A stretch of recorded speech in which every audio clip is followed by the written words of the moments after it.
Hi, guys. Welcome to another Monday morning episode of History of a Haunting. I am Carrie. And I'm Laura. Are you sure? I had accidentally muted myself because the dog with the toys again. With the dog with the toys. And our co-host, Humphrey. He thinks so anyway. I mean, he's super cute. I'd hire him in a heartbeat. All right, guys. This is our snack size episode for the week. Every Monday morning, we bring you a teeny tiny little dollop of weird history to get your week started off right and, well, weird. And this week is my turn. Last week, Laura dazzled us with Mad Hatters. And I loved it. That was a good one. I was like, well, how the fuck do I top that? As per usual. Quit knocking them out of the park if you don't mind. Hey, I had to follow, what was it, Einstein's brain? Oh, that was a great episode. That was a good one. Thank you. That was a good. I mean, you raised the bar each time, so now we're just in competition with each other. This week, I am going to tell you, Laura and listeners, all about supernatural laws. And these are legitimate laws in the United States and around the world. I was like, these aren't real. Turns out, yeah, they're actually real. Right, I'm curious. Yeah, for sure. My source for this week is historydaily.org. So there are certain laws that most of us obey or at least try to follow in our day-to-day lives. We don't drive recklessly, steal, kill people, etc. It would be nice to have magic powers that exempt us from the law, but it turns out even those people or creatures are legally limited as well. So depending on where you live, you may be governed by laws to keep witches out of the sky or hunters from shooting an unsuspecting Bigfoot. So stay off your broom and don't try to sell any haunted houses. So the first law is endangered big feet. So if you want to become a star on the supernatural scene, the best thing you can do is nab yourself a Bigfoot. These wild and woolly creatures are known for appearing and disappearing at will in the woods of the Pacific Northwest, which lowers your chances considerably, and not just because of the creature's elusive nature. In Skamania County, Washington, one of the best places to find a Bigfoot, killing the, air quote, endangered animal is punishable by a $1,000 fine, a year in jail, or possibly both. The law was passed at the height of the Bigfoot craze in 1969, but it was still a pressing enough concern in 1984 to expand the law, though it's not exactly clear how the law was expanded. But it does seem pretty comprehensive. So you cannot kill a Bigfoot. The second law is space quarantine. So the last year of that mellow decade of the 60s was generally a real moment for believers in the paranormal.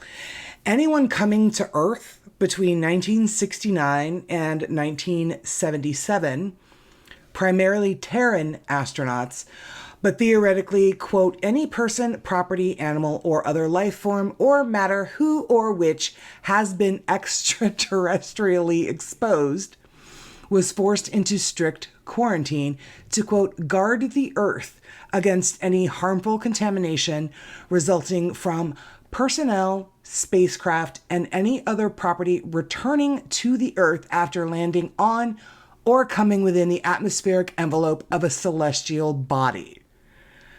So the purpose of this law was mostly to make sure that returning astronauts were not bringing any organisms back to Earth that could put humans in danger. But it could come in handy when the gray invaders land, assuming they respect our laws. Right?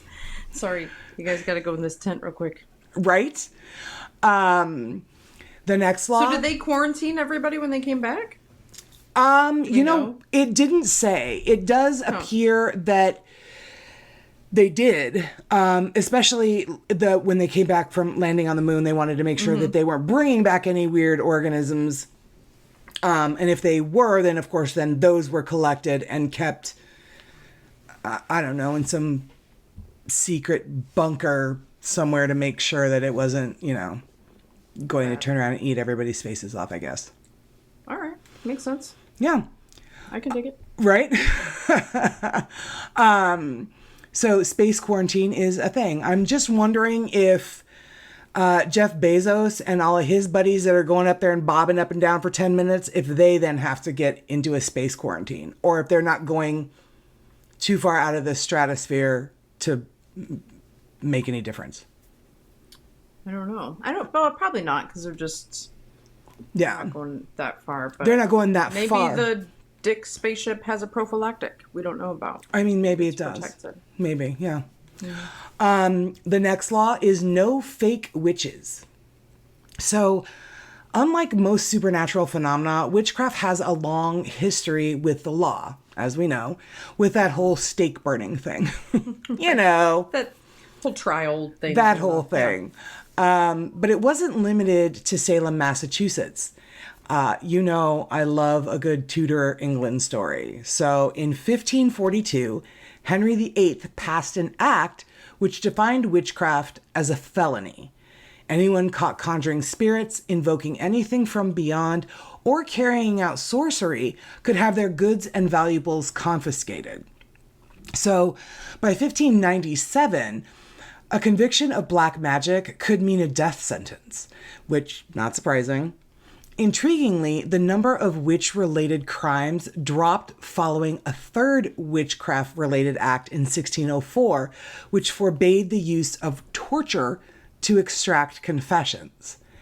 Now, by 1735, the Commonwealth's position on witchcraft had shifted radically, but no less legally. That year, Henry VIII's act was repealed in favor of a law punishing only those who pretended to have magical powers, but couldn't deliver when asked to. Okay. So anyone claiming to have the ability to cast spells, see the future, or speak with the dead but couldn't prove it was fined or, in particularly egregious cases, imprisoned. Those who could were presumably let go. Now, the Witchcraft Act of 1735 lasted over 200 years before it was replaced by the Fraudulent Mediums Act of 1951, which prohibited upstart scam artists from charging money for psychic readings, although, again, legitimate psychics were theoretically legal. Interesting. Right? The fact that these are actual laws is, so amusing to me. Yeah, the best. Yeah. The next one, psychic permits. So on the American side of the Atlantic, governments are a lot more chill about the occult these days. At least in that they don't burn anyone to death anymore. What they do require is a lot of paperwork, however.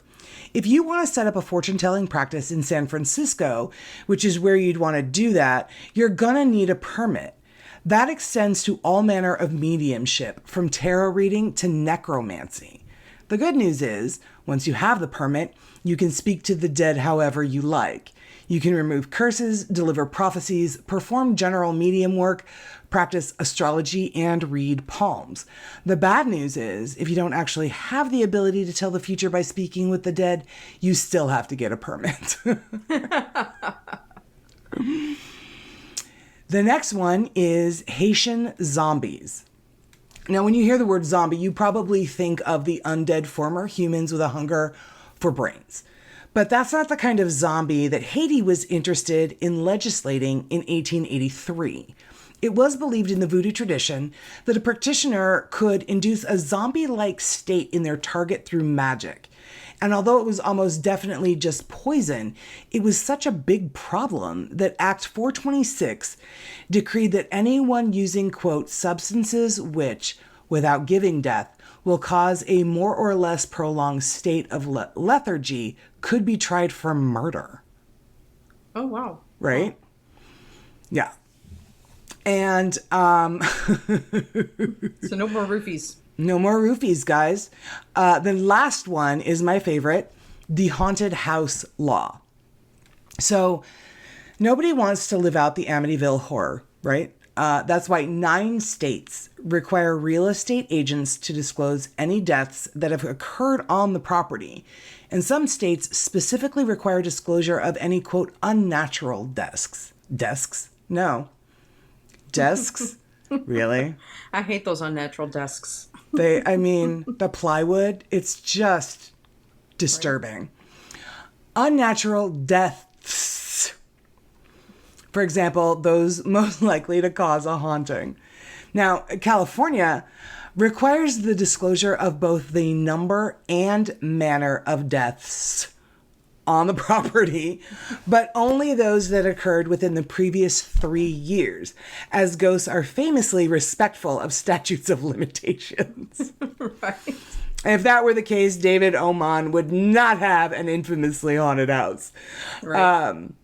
So, granted, most of these laws have less to do with the spectral nuisances and more with a neighborhood's crime rate. But 4 states do have laws regulating haunted real estate.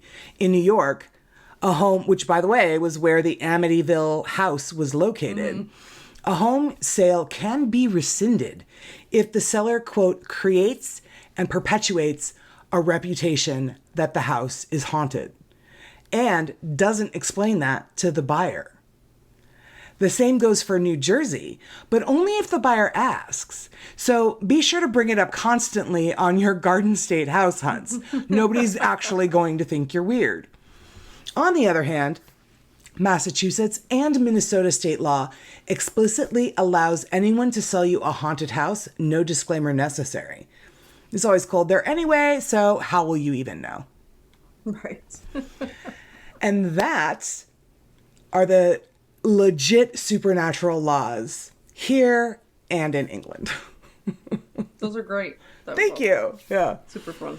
Yeah, I thought that was pretty crazy. I was like, what? There's actually laws? The Bigfoot one, and then, of course, the haunted house ones are my 2 favorite. So don't go shooting any big feet. And I think that's what made me laugh the most is that, obviously the plural Bigfoot is big feet, but still, I just thought it was funny. So, yeah. Yeah, well, that's great. Yeah. Awesome. There is a really cool website that you can go to. It is a legitimate website. It does not tell you if the house is haunted. It may, but it's called diedinhouse.com.